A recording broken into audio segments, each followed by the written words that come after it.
There's been a slew of positive economic news recently. Housing starts, the Consumer Price Index, and the Index of Leading Economic Indicators were all updated with fresh data through the end of April. While not gangbusters, all the data shows the economy is on an even growth path. The Consumer Price Index, better known as the inflation rate, was just 1.1% for the 12 months through the end of April.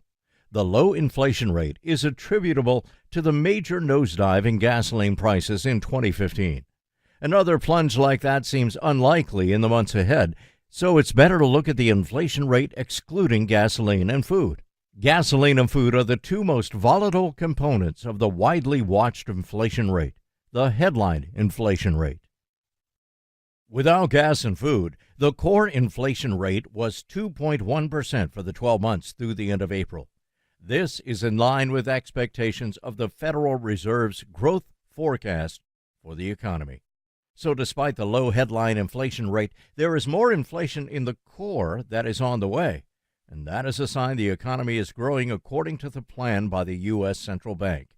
That's a good thing. And speaking of the Fed, the minutes of the Federal Reserve Board's April meeting were just released, and the Fed noted the economy's growth trajectory. The underlying inflation rate is already approaching the Fed's target, and the Fed suggested that another rate hike in June was possible.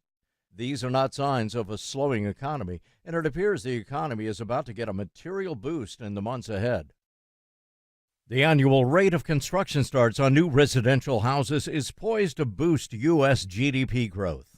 A just-released report from the U.S. Census Bureau puts the annual rate of housing starts for the 12 months through April 2016 at 1.172 million.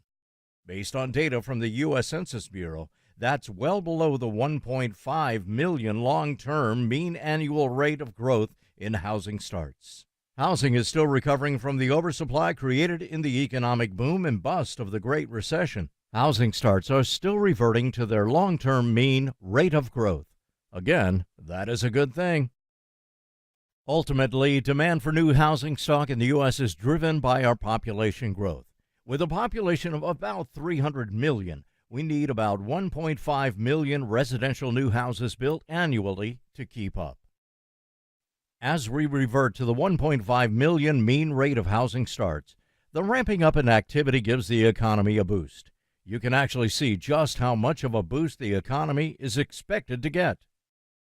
In April 2016, residential construction activity accounted for 3.4% of U.S. gross domestic product, GDP.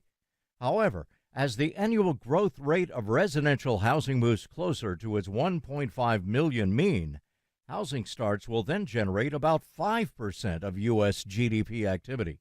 That's a 1.6 percentage point boost to the U.S. gross domestic product. Again, that's a good thing. With the newly released Index of Leading Economic Indicators jumping a sharp 0.6% in April, economic growth is expected to accelerate through the last half of 2016. That puts more money in people's pockets and makes corporate profits rise higher. A lengthening of the economic expansion is very good news for long-term investors, but the current financial environment is nothing like it's been for the last several decades. Past performance is really not a good indicator of your future investment results. So don't expect a portfolio filled with bonds to help you the way it helped your parents' portfolios. Amid all the good economic news, we want to remind you that in recent months, we entered a new era of gradually rising interest rates, and this may be with us for years to come.